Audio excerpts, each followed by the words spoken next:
लाउन सुनने सेहत संबंधी कार्यक्रम आरोग्य।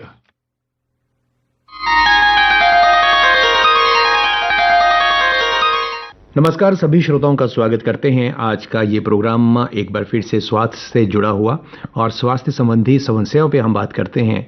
आज के प्रोग्राम में हम बात करेंगे एक ऐसे विषय की जिसके बारे में बहुत सारे लोग जानते हैं, बात कम करते हैं। वो विषय है कैंसर का।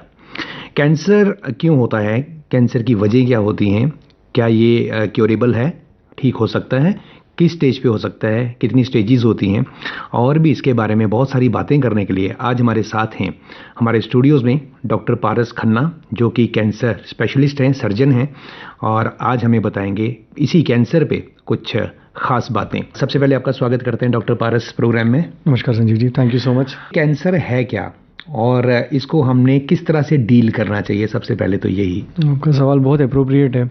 कैंसर के बारे में बात ना करके हमने कैंसर के डर को कैंसर से बड़ा कर दिया है और इसलिए उससे डील करना मुश्किल हो गया।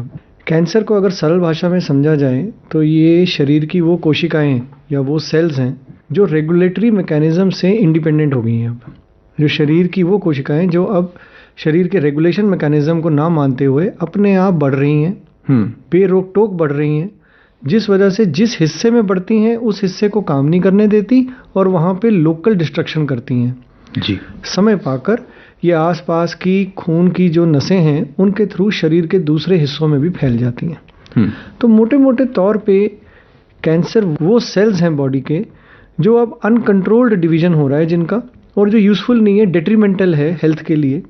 ये संक्षिप्त में इस तरह हम कैंसर को समझ सकते हैं। जी। डर क्यों है कैंसर का, लोगों को बात नहीं करते। मुझे याद आता है कि जब बचपन में हम पढ़ते थे कि जो नंबर 13 है उसके साथ एक डर और एक ना नेगेटिव सी कॉनोटेशन है 13 के साथ। क्योंकि 5 उंगलियां, फिर 5 उंगलियां 10, 2 हाथ 12, तो 13 वो चीज़ थी जो समझ नहीं आती थी। कैंसर के साथ कुछ ऐसा ही हुआ है। जिस इंडिविजुअल के साथ, जिस शख्स के साथ या जिस परिवार के साथ ये हादसा होता है, ये हादसे से ज़्यादा नहीं है, पर जिनके साथ ये हादसा होता है वो इस तरह अकेले पड़ जाते हैं और उसके बाद इसके बारे में बात नहीं करते हैं। हमारे समाज के अंदर ये एक ऐसा टैबू है या एक ऐसा सब्जेक्ट है जिसके बारे में बात नहीं करनी है, किसी और को बताना नहीं है कि मेरी ये दिक्कत है। हम अपने जीवन में होने वाले हर सुख दुख को शेयर करते हैं, सामाजिक प्राणी है, एक दूसरे से अपने सुख और दुख को शेयर करते हैं। ये ऐसा दुख है जो हम शेयर नहीं करते हैं किसी के साथ। इस दुख में हम अकेले पड़ जाते हैं। अकेले पड़ने की वजह से दुख हम पे हावी हो जाता है। और ये फेलियर जो है सिर्फ डॉक्टर का या हॉस्पिटल का नहीं है, मैं तो यहाँ लिबर्टी लेके कहूँगा कि ये हमारे सामाजिक फेलियर है कि हमने इस बीमारी को उसका आकार इतना बड़ा होने दिया है। जी बिल्कुल, हमने इसको दुख बना दिया। क्योंकि अगर टाइमली ट्रीटमेंट हो, समय पे हम आएँ, तो ये जो सुखी लाइफ है वैसे ही चलेगी। इसके बारे में हम बात करेंगे, लेकिन उससे पहले आपने कहा कोशिकाएं बढ़ती हैं तो आउटग्रोथ्स हो जाती हैं, अंदर अननेचुरल सी डेवलपमेंट हो जाती है कोशिकाओं में, अनकंट्रोल्ड। तो ये वजह क्या होती है इसकी? मैं थोड़ा सा इसका टेक्निकल डिस्क्रिप्शन दूंगा जो कि सहज भाषा में देने की कोशिश करूंगा। फर्ज कीजिए हम गिर गए और गिर के हमारी चमड़ी छिल गई। जी। हमें पता है कुछ समय बाद वहाँ चमड़ी अपने आप आ जाएगी और जैसे ही वो रिपेयर कंप्लीट हो जाएगा वो रिपेयर प्रोसेस स्टॉप हो जाएगा। ये बहुत एक वेल रेगुलेटेड मैकेनिज्म है। हम कोई गर्म चीज़ खाते हैं, मुंह का कोई हिस्सा जल गया, जीभ का हिस्सा जल गया, 2, 4, 5 दिन में वो अपने आप बिल्कुल ऐसा भर जाएगा कि पता भी नहीं चलेगा यहाँ कभी कोई तकलीफ हुई है। इसका मतलब बॉडी के अंदर जो हीलिंग का मैकेनिज्म है वो नेचुरली एक बहुत ही कंट्रोल्ड मैकेनिज्म है। इसके अंदर कोई भी गलती सही नहीं जाती है। अगर कोई कोशिका या कोई सेल एक उस रिपेयर प्रोसेस को ढंग से फॉलो नहीं करता है तो उसको ख़त्म कर दिया जाता है, जिसको हम प्रोग्राम्ड सेल डेथ बोलते हैं। एक बायोलॉजिकल प्रोसेस है जिसमें कि जिस कोशिका ने अपना रिपेयर मैकेनिज्म ढंग से फॉलो नहीं किया उसको बॉडी अपने आप साइडलाइन कर देती है। जी। इस प्रोसेस में कमियां खामियां एक्यूमुलेट होनी शुरू हो जाती हैं। वजह क्या बनती है? वजह हर उस तरह का स्ट्रेस बनता है जो कोशिका के उस मॉलिक्यूलर मैकेनिज्म को इफेक्ट करे, चाहे वो रेडिएशन है, चाहे वो किसी तरह का पोल्यूशन है, चाहे वो तंबाकू या किसी और ऐसी चीज़ के सेवन से मॉलिक्यूलर लेवल पे होने वाली डैमेज है। डैमेज क्या हो रही है? डैमेज ये हो रही है कि जो रेगुलेटरी मैकेनिज्म है वो खराब हो रहा है। वो जो सेल खराब हो गया है उसको आइडेंटिफाई करके अब खत्म नहीं कर पा रहा है और वो सेल बच गया, फिर वो सेल पनपना शुरू हो गया और उसने एक ट्यूमर की या गांठ की शक्ल इख्तियार कर ली और उसके बाद वो बेरोक टोक बढ़ता गया। अपनी खुराक उसने अपने आप से खींच ली और शरीर के उस अंग को भी खराब कर दिया और बाकी शरीर में फैल के भी अब जान पे बात बनाई है। ये एक नेचुरल हिस्ट्री रहती है कैंसर की। शरीर के कौन कौन से अंग हैं जो आमतौर पे कैंसर के शिकार होते हैं, मतलब वो तो कहीं भी हो सकता है, किसी भी शक्ल में हो सकता है, लेकिन फिर भी कुछ कॉमन जो हैं कौन कौन से होते हैं? ये बहुत ही रेलेवेंट सवाल है संजीव जी। कैंसर किसी भी अंग में हो सकता है, लेकिन कुछ अंग में ये ज़्यादा देखा जाता है। अगर हम बात करें सबसे कॉमन कैंसर्स की, तो हम उस डेटा में स्किन कैंसर्स को अलग कर देते हैं जी। धूप पड़ने की वजह हाँ। से चमड़ी के ऊपर जो एक्सपोज्ड एरिया है हमारे चेहरे का, गले का, हाथ का, अपर बैक का, इन हिस्सों में कैंसर बहुत कॉमन होता है जो धूप की मार की वजह से होता है। अच्छा। और ये खासकर पहाड़ी इलाकों में हमारे हिस्से में, हमारे खित्ते में ज़्यादा देखा जाता है। इस डेटा को अगर हम अलग छोड़ दें तो सबसे कॉमन कैंसर जो हमारे यहाँ देखे जाते हैं, मर्दों में लंग कैंसर है, स्टमक कैंसर है, प्रोस्टेट कैंसर है। औरतों के अंदर अगर हम बात करें तो छाती का कैंसर, ब्रेस्ट कैंसर, बच्चेदानी का, मुंह का कैंसर, और उसके अलावा पेट के कैंसर। ये कॉमन मैं कहूँगा टॉप 3 कैंसर्स हैं जो हमें देखने को मिलते हैं। जी। हमारी कंट्री में एक वेरिएशन भी देखी जाती है। जिन जगहों पे तंबाकू का सेवन ज़्यादा है, खासकर तंबाकू चबाने का या स्मोकिंग का, उन जगहों पे ओरल कैंसर बहुत कॉमन है।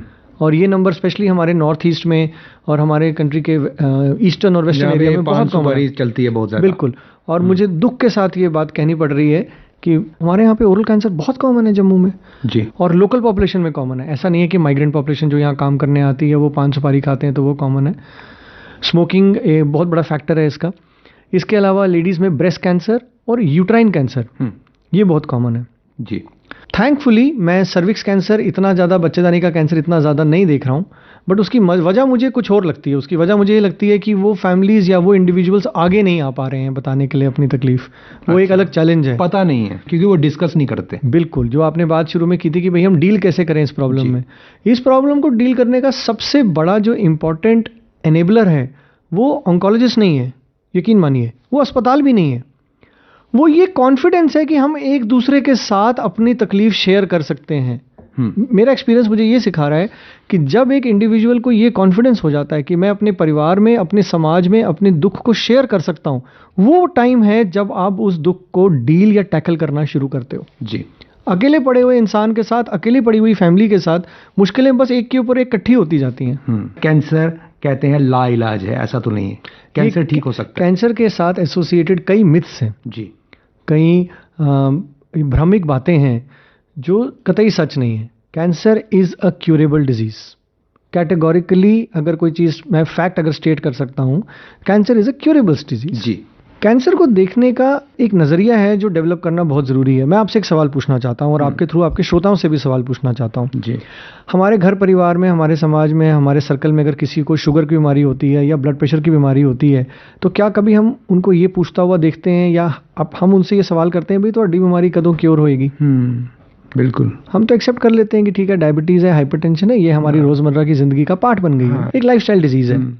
कैंसर भी एक लेवल पे एक क्रोनिक डिजीज़ है, एक लाइफस्टाइल डिजीज़ है, और इसलिए ये समझना ज़रूरी है कि हम कैंसर के बावजूद एक मीनिंगफुल प्रोडक्टिव लाइफ जी सकते हैं।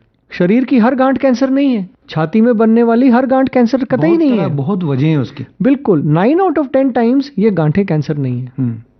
लेकिन जब कोई गांठ बढ़ रही है, ठीक नहीं हो रही है डॉक्टरी सलाह के बावजूद, या उसके साथ अब पेशेंट रियलाइज़ करता है या घर वाले रियलाइज़ करते हैं कि भाई ये तो वज़न कम होता जा रहा है, भूख कम लगती जा रही है बिना किसी एक्सरसाइज के, बिना कुछ किए, कोई ऐसा ज़ख्म है जो भर नहीं रहा है, 2-3 हफ्ते हो गए हैं, ऐसी खांसी है जो अब 3-4 हफ्ते हो गए हैं और ठीक ही नहीं हो रही है, अब वो टाइम नहीं है कि घर बैठ के आप नुस्खे करो। अब टाइम है कि आप अपने डॉक्टर के पास जाओ और डायरेक्ट सवाल पूछो कि अब ये क्योंकि लंबा टाइम हो गया, ये बीमारी ठीक नहीं हो रही है, क्या इसको किसी और तरीके से इन्वेस्टिगेट करना ज़रूरी है? आज कोई स्पेशलिस्ट की कमी नहीं है जम्मू में, कोई टेस्टों की किसी भी तरह की कमी नहीं है। कमी अगर है तो इस बात की है कि हमारे पास पेशेंट्स तब आ रहे हैं जब वो स्टेज 3 या स्टेज 4 में है। होता क्या है संजीव जी, जो पेशेंट स्टेज 3 या स्टेज 4 में, कैंसर के 4 स्टेज हैं, स्टेज 1 हो गया सबसे अर्ली स्टेज, स्टेज 2 भी अर्ली स्टेज में होता है, स्टेज 3 में जब थोड़ा लोकली एडवांस होते हैं कि जिससे में शुरू हुआ आगे बढ़ता है, और चौथी स्टेज या लास्ट स्टेज जब वो शरीर के अलग अलग अंगों में फैल गया, पता नहीं चलता। ऊपर ने शरीर इतना कामयाब बनाया है कि जब तक उसमें 70% 80% नुकसान ना हो जाए तब तक पता ही नहीं चलता है। इतनी कामयाब चीज़ बनाई है ऊपर वाले ने। लेकिन तीसरे और चौथे स्टेज में जब आप कैंसर को टैकल करते हो, एक ऑन्कोलॉजिस्ट का अगर मैं व्यू पॉइंट दूं, मेरे पेशेंट को क्या होता है, इलाज लंबा चलता है, दिक्कत ज़्यादा होती है, कई बार इलाज का आउटकम जो होता है इतना पॉजिटिव नहीं होता, तो एक नैरेटिव बनता है कि ये बीमारी लाइलाज है, इस बीमारी से हमें कोई परमानेंट सोल्यूशन नहीं मिलता। हालांकि जब ये पेशेंट मेरे पास स्टेज 1 स्टेज आता है, मैं इंश्योर करता हूँ, बड़ी खुशी होती है जब पता चलता है कि भाई लड़की को हमने 20 साल की उम्र में ट्रीट किया, उसकी शादी हुई है और उसका बच्चा हुआ है। मेरे को लगता है हर डॉक्टर को ये मौका मिलता है अपने मरीजों के साथ एक लंबा रिश्ता जोड़ने का, लेकिन एज एन ऑन्कोलॉजिस्ट जो हमारे प्रिविलेज है वो और किसी को नहीं है। हमारा मरीज अपनी जर्नी में कैंसर से जो उसकी जंग है उसमें उसका वो हमें हमेशा साथ पाएगा अपने। तो एक अपॉर्चुनिटी होती है इस मिजरी में भी एक अच्छा रिलेशनशिप फोर्ज करने की अपने ट्रीटिंग टीम के साथ, हर मौके पे आपके साथ खड़े होंगे। लेकिन ये नैरेटिव तब पॉजिटिव होता है जब हम रियलाइज करते हैं फला बंदे को ये प्रॉब्लम हुई, पर देखो वो नौकरी कर रहा है, फला लड़की को देखो उसकी शादी होगी, उसका बच्चा हुआ है। ये चीजें एक पॉजिटिव नैरेटिव क्रिएट करती हैं सोसाइटी के अंदर, जिससे हमारा डर कम होगा, जिससे हमारी एक्सपेक्टेशंस बेटर होंगी और जिससे हमारी एक्चुअल डिलीवरी ठीक होगी। जी, बड़ी कॉन्फिडेंस से ये बात बोलता हूँ, कैंसर से हमारी लड़ाई के लिए सबसे इंपॉर्टेंट ऑन्कोलॉजिस्ट या एक कैंसर हॉस्पिटल नहीं है। कैंसर से हमारी लड़ाई के लिए हमारा ये जज्बा है कि हमें एक दूसरे के दुख में शरीक होना है, एक दूसरे से अपना दुख साझा करना है। अगर इसके अंदर हम एक सामाजिक प्राणी की तरह कंट्रीब्यूट कर सकते हैं, तब जाके हम इस प्रॉब्लम को टैकल कर सकते हैं। कैंसर शरीर को ना हो, बिल्कुल वेरी उसके लिए एक इंसान को लाइफस्टाइल, अपनी डे टू डे लाइफ, अपनी दिनचर्या जिसको बोलते हैं, कैसी हो उसकी कि उसका शरीर जो है स्वस्थ रहे, उस तरफ जाए ही ना। बिल्कुल सही बात है, prevention is always better than cure. जी, हमारी इस लड़ाई में हमारा पूरा फोकस ही होना चाहिए कि कैंसर ना हो। जी बिल्कुल। हम कामयाब तभी होंगे एज एन ऑन्कोलॉजिस्ट अगर हम कैंसर के इंसिडेंट्स को कम कर सकें। तो कैंसर प्रिवेंशन के क्लियर कट अप्रोचेस होनी चाहिए हमारी। हमें पता है हम अपने छोटे बच्चों को, जो नवजात शिशु होते हैं, सबको हम इम्यूनाइजेशन करते हैं। हमें पता है कि ये कम्युनिकेबल डिजीजेज हैं, छुआछूत की बीमारी हैं, जिसकी वजह से हम बच्चों को बचा सकते हैं अगर हमने उनको इम्यूनाइजेशन की है। मैं आपके थ्रू और आपके श्रोताओं को ये बताना चाहूँगा, कई कैंसर ऐसे हैं जिनके अगेंस्ट वैक्सीनेशन अवेलेबल है। जैसे हमने बात की कि माताओं में या औरतों में बच्चेदानी के मुंह का कैंसर होता है, सर्विक्स कैंसर, उसके अगेंस्ट वैक्सीन अवेलेबल है। और खुशी की बात तो ये है कि अब इस सितंबर से हिंदुस्तान में ही जो वैक्सीन बनी है वो अवेलेबल है, और ये वैक्सीन 60% के आसपास रिस्क कम कर देती है कैंसर का। अब आप कोविड से जो लड़ाई लड़ी है हमारे देश ने, उसी को देख लीजिए। हम सब कोविड के अगेंस्ट इम्यूनाइज्ड हैं और पूरी दुनिया में एक शाइनिंग एग्जाम्पल बन गया इंडिया, किस तरह गवर्नमेंट ने और सोसाइटी ने कंट्रीब्यूट किया है इस लड़ाई में। बिल्कुल, हाँ। इम्यूनाइजेशन के बावजूद हमको कोविड हुआ, लेकिन इम्यूनाइजेशन के बाद कोविड की सेवेरिटी कम हुई है। उसी तरह अगर हमें ये पता है कि हमारी बच्चियों को आगे कैंसर होने का रिस्क 60% कम हो सकता है, तो हम ये वैक्सीन लगवाना चाहेंगे कि नहीं? बिल्कुल। और अब ये हिंदुस्तान में ही बनी हुई वैक्सीन हमें फ्रीली अवेलेबल है। इसके अलावा लिवर का कैंसर होता है, वो हेपेटाइटिस बी की वजह से बनता है, जो एक वायरल इन्फेक्शन है, hepatitis C B. Hepatitis B के अगेंस्ट इम्यूनाइजेशन अवेलेबल है। ये जिम्मेदारी एक लेवल पे तो एक डॉक्टर की बनती है अपने मरीज या उसके परिवार से बात करने की, लेकिन आज जैसे आपने मुझे, मैं बहुत ग्रेटफुल हूँ कि आपने ये मौका दिया है। हमें ऐसे प्लेटफॉर्म चाहिए जहाँ पे ये इन्फॉर्मेशन एक एम्पावर्ड सिटीजन अपने हेल्थ केयर से डिमांड करे कि मेरे को पता है कि ये वैक्सीनेशन मुझे लगनी चाहिए, आप मुझे प्लेटफॉर्म बताइए ये कहाँ लगनी है, मेरे डिस्ट्रिक्ट हॉस्पिटल में लगनी है या मुझे किसी और जगह जाके लगनी है। बिल्कुल। ये डिमांड सोसाइटी के मेंबर की तरफ से आनी चाहिए, ना कि हर बार डॉक्टर की तरफ से ये इन्फॉर्मेशन फ्लो करनी चाहिए। इम्यूनाइजेशन के अलावा दूसरा जो इंपॉर्टेंट एस्पेक्ट है वो हमने, जैसे आपने टच किया, वो हमारी लाइफस्टाइल का है। कैंसर के होने के कई फैक्टर्स में से कुछ फैक्टर्स ऐसे हैं जिनको हम बोलते हैं मॉडिफाइबल रिस्क फैक्टर्स। तंबाकू का सेवन, शराब का सेवन और मोटापा, ये 3 ऐसी चॉइसेस हैं जो इंडिविजुअल खुद करता है, जिसकी वजह से कैंसर का रिस्क बढ़ता है। अगर हम सिर्फ तंबाकू को हटा लें तो हम होने वाले 40% कैंसर समाज से हटा सकते हैं। ये बहुत बड़ा नंबर है जी। तो तंबाकू लेने की चॉइस, शराब पीने की चॉइस और शरीर को मोटा रखने की चॉइस, या आप कह लीजिए एक कमी जो हम एक्वायर करते हैं, इसको अगर हम चैलेंज करेंगे, अगर हम इसको मॉडिफाई करते हैं, तो कैंसर के रिस्क को हम मेजरली ड्रॉप कर सकते हैं। एनवायरमेंटल पोल्यूशन, फिर चाहे वो सॉइल, वाटर, एयर के लेवल पे हो रहा है, चाहे वो रेडिएशन एक्सपोजर हो रहा है, ये कुछ फैक्टर्स हैं जिनको हमें सामाजिक तौर पे एड्रेस करना है, एज अ सोसाइटी एड्रेस करना है। मैं यहीं पे एक बात और ऐड करना चाहूँगा। कई बार ये सवाल उठता है कि भाई कैंसर तो फैमिली में चल रहा है, जिसको हम हेरिडिटरी या फैमिलियल टेंडेंसी बोलते हैं। ये टेंडेंसी 4%, 5% से ऊपर नहीं होती है, और आज की डेट में ये टेस्ट ईजिली अवेलेबल है, जहां हम ब्लड टेस्ट करके, कई बार तो एज सिंपल एज कि सलाइवा का टेस्ट करके ये डिटरमिन कर सकते हैं कि इस फैमिली में, या जहाँ पे 4-5 पुश्तों को या 2-3 पुश्तों को कैंसर हुआ है, हम सटीक टेस्ट कर सकते हैं कि ये रिस्क ज़्यादा है कि नहीं है। तो ये भी बहुत ज़रूरी है कि अगर किसी के परिवार में 1-2 पुश्तों में अगर कैंसर हुआ है और अगर वो टाइमली अपने डॉक्टर से संपर्क करें और ये हिस्ट्री शेयर करें, तो आज हमारे पास जम्मू में बैठे हुए ऐसे टेस्ट अवेलेबल हैं जिसमें हम रिस्क स्ट्रैटिफिकेशन कर सकते हैं कि आपका रिस्क बढ़ा हुआ है या नॉर्मल है। इंडिविजुअल लेवल पे लाइफस्टाइल चॉइसेस, सामाजिक लेवल पे ऐसा कंट्रीब्यूशन कि हम पोल्यूशन को कम कर सकें, चाहे वो वाटर, सॉइल या एयर का हो या रेडिएशन एक्सपोजर हो, और इस लेवल पे जहाँ पे हम हमारा पीयर ग्रुप मतलब डॉक्टर्स जो हैं वो अपने पेशेंट से उनकी फैमिली हिस्ट्री ज़रूर पूछें जी। और आगे उनको मोटिवेट करें कि भाई अगर आपके अंदर कोई फैमिलियल ट्रेट है तो उसको टाइमली इन्वेस्टिगेट किया जाए। ये वो तरीके हैं जिससे हम कैंसर की अपनी इंटरवेंशंस को कामयाब कर सकते हैं। और वैसे भी बहुत सारे अब शोध हो चुके हैं, बहुत सारी रिसर्च हो चुकी है, तो जो पहले की बातें थी बहुत पुरानी की कैंसर जो जब हो गया तो बहुत मुश्किल हो जाएगा, ऐसी कोई बात नहीं है। तो मतलब डॉक्टर के पास जाके तो वो लेटेस्ट जो ट्रीटमेंट है वो करते हैं और डायग्नोस करने के बहुत सारे तरीके हैं और डॉक्टर अच्छी तरह से बता सकते हैं। चाहिए सिर्फ इतना कि एक इंसान को आगे कदम बढ़ाना है और अगर कोई शक वहम कुछ भी है अपने शरीर के बारे में कि कहीं पे कोई प्रॉब्लम मुझे हो रही है तो ज़रूर डॉक्टर के पास जाने की ज़रूरत है। इसके अलावा यहाँ पे एक और अपॉर्चुनिटी जो हमें मिलती है वो मिलती है जब हम केसेस को अर्ली डायग्नोस कर सकें, जब पेशेंट को तकलीफ नहीं है। यहाँ पे कंसेप्ट आता है स्क्रीनिंग का। वो हेल्दी इंडिविजुअल्स, क्या हम उनको किसी गाइडलाइन के हिसाब से, जो कि एज रिलेटेड गाइडलाइंस होती हैं, क्या हम उनको कुछ चेक्स एडवाइस कर सकते हैं ताकि हम कैंसर को होने से पहले या अर्ली स्टेज पे डिटेक्ट कर लें जी। तो ये रिकमेंडेशंस एग्जिस्ट करती हैं। जैसे ब्रेस्ट कैंसर की रिकमेंडेशन है कि जो भी हमारी माताएं या बहनें हैं जिनकी एज 50 साल से ऊपर है, उनका एक मैमोग्राम हो सकता है, डिजिटल मैमोग्राम, चाहे तो सालाना चाहे 2 साल में एक बार। पर इससे उन उभरती गांठों को या कैंसर को पकड़ा जा सकता है एक ऐसी अर्ली स्टेज में जहाँ पे हम उनकी छाती भी बचा सकते हैं, छाती भी निकालने की आगे ज़रूरत नहीं है।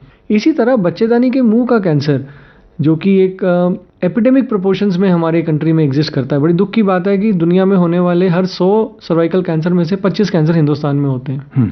और ये होता एक वायरस की इन्फेक्शन से, ह्यूमन पेपिलोमा वायरस की इन्फेक्शन से। उसको एक सिंपल टेस्ट से चेक किया जा सकता है। रिकमेंडेशन ये है कि 30 साल की कोई भी लेडी या उससे छोटी लेडी जिसकी शादी हो चुकी है, उसका पैप स्मीयर कम से कम हर 3 साल में रिपीट किया जाए 3 बारी। अच्छा। और इसके अंदर वायरस के टेस्ट भी किया जाता है। अगर HPV DNA टेस्ट किया जाता है तो उसको हाइब्रिड पैप बोला जाता है। मैं चाहूँगा आपके माध्यम से आपके श्रोताओं तक ये मैसेज भेजूँ कि भाई आप अपने लोकल गायनेकोलॉजिस्ट से बात करिए कि हमें अपना पैप स्मीयर कराना है, हमने ऐसे सुना है, और हम अपना हाइब्रिड पैप भी कराने को तैयार है। हाइब्रिड पैप मतलब जिसमें वायरस का DNA टेस्ट किया जाता है, HPV DNA। ये किट्स फ्रीली अवेलेबल हैं, ये कोई बहुत महंगा टेस्ट भी नहीं है। और सबसे अच्छी बात कि वायरस की इन्फेक्शन या कैंसर की अर्ली स्टेजेस को पकड़ा जा सकता है जिससे कि कामयाब इलाज आगे हो सके।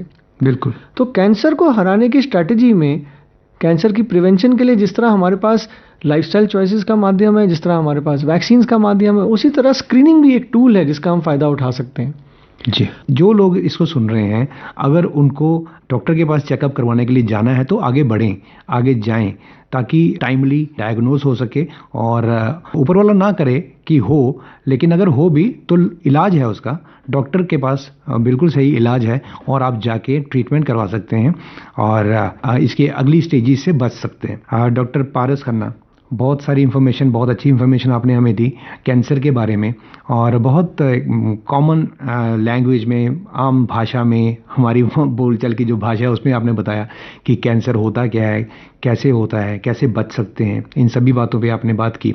और आपको हम बता दें कि हम सुने जा रहे हैं इस समय दूर दराज के इलाकों से लेके शहरों तक, तो ये सभी लोग जो आपको सुन रहे हैं, यकीनन उनको बहुत सारी इन्फॉर्मेशन आपके थ्रू मिली होगी और रेडियो तरंगों के माध्यम से हम वहाँ तक पहुँचे और इस विषय को पहुँचाया। आने वाले समय में इस विषय पर और भी बातें हम करेंगे, लेकिन आज के लिए इस समय इतना ही है। चलते हैं। डॉक्टर पारस खन्ना, बहुत बहुत शुक्रिया हमसे बात करने के लिए। बहुत धन्यवाद संजीव, हमारे स्टूडियोज़ में। Thank you so much.